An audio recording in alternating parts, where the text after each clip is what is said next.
Good.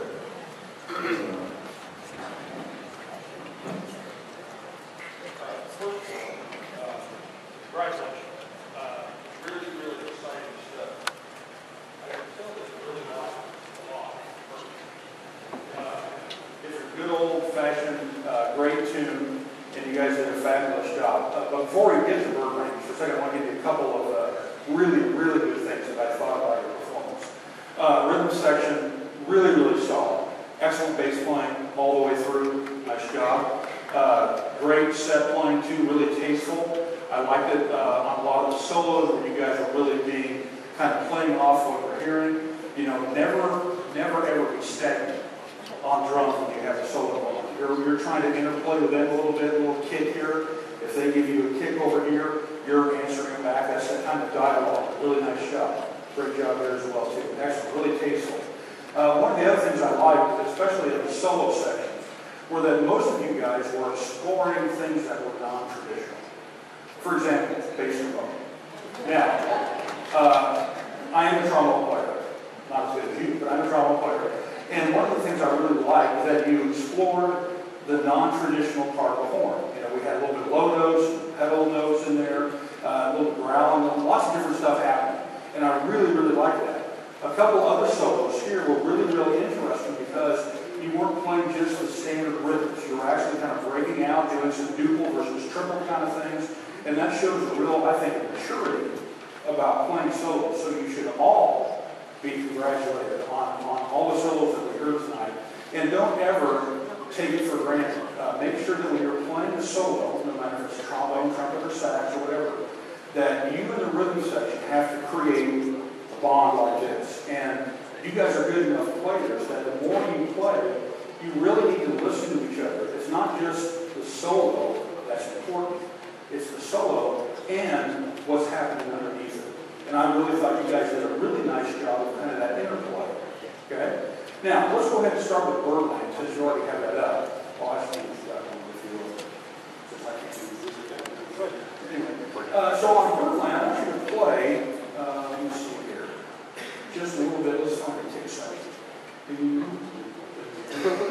The very first full. Yeah, please.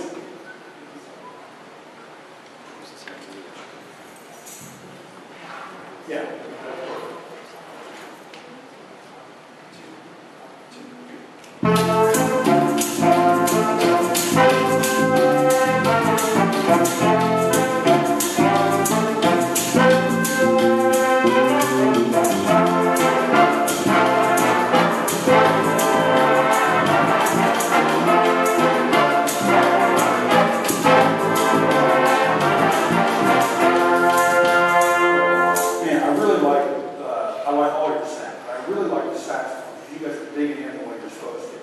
You know, kind of like in concert band, the clarinet section is kind of the workhorse of the concert band. They get all the violin parts, they get all the fast stuff. But in jazz band, you guys are really digging into getting a good, aggressive sound that's tasteful. And I really like that. Now, I want you to try the same thing for me, but we're going to make one little change. So if you would start at 57, I want you to try a different tempo for me. Okay? I like that. Okay, you try it for us. So a little bit slower than normal, but I want you to really lock in, okay? Especially in the rhythm section. Try again at 57, just slower than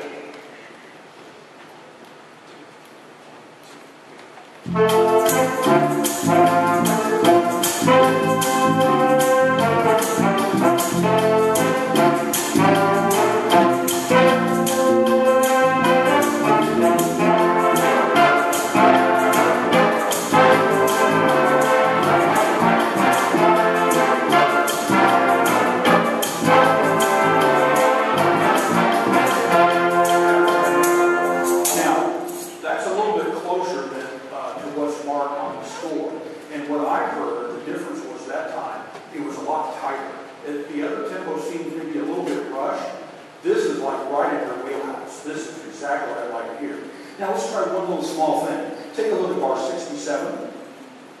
Now it's not marked in here, but one of the common things about playing jazz is that whenever you have a whole note or you have a series of half notes, they always have to go somewhere. You can't just play, you know, ba-dum-ba, ba-dum-ba, ba-dum.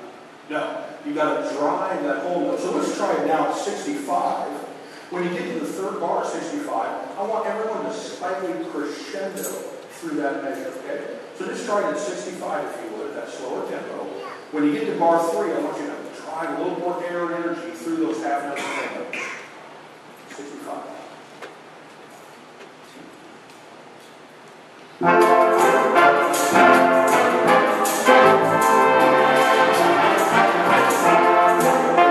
of fact, this time, don't take a breath after the third bar.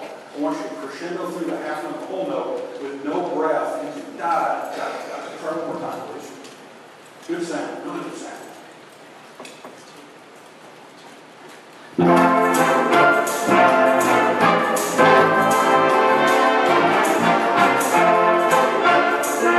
Now, that's for me, just a personal thing.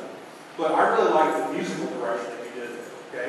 So we went a little bit slower, but we're adding a little bit of musical drive. Now I want to try one section that was just felt a little bit funny to me, and I want to see if we can work it out so it's a little bit better. Let's go ahead and start about 127. Near the end, please. I think it's 127. Yeah, that slower tempo, but at 127. Okay? Go ahead, please. Pick up.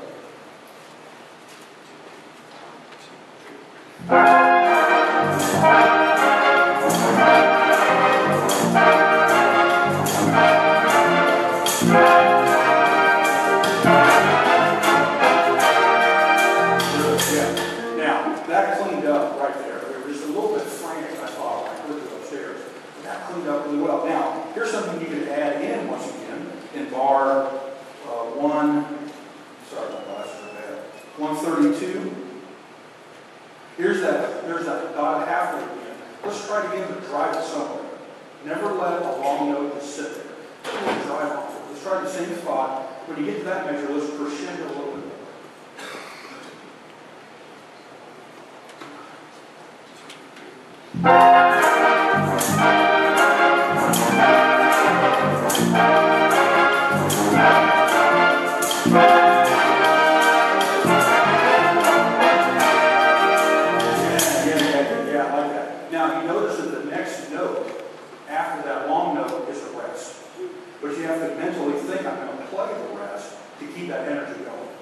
Good, excellent. Let's try one more spot in a different song if we could. Look at the first one. Yeah. Really great job, all three. Really nice job. Let's go ahead and play what we got. Right letter A. Right letter A, please.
A.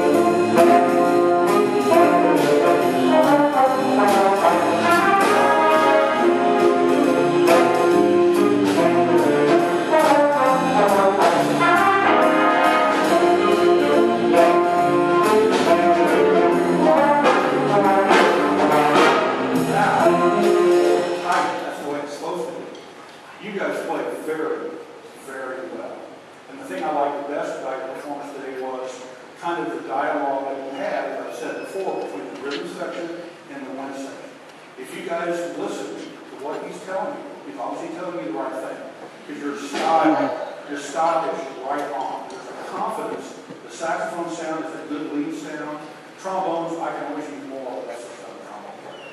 But the trombone is just also clean and rhythmically accurate. I really, really enjoyed the performance. Rhythm section, just keep experimenting, listening, and playing off those solos, varying the rhythms a little bit. Outstanding performance today. I really appreciate you. Thank you. Anyway, great job, and have fun with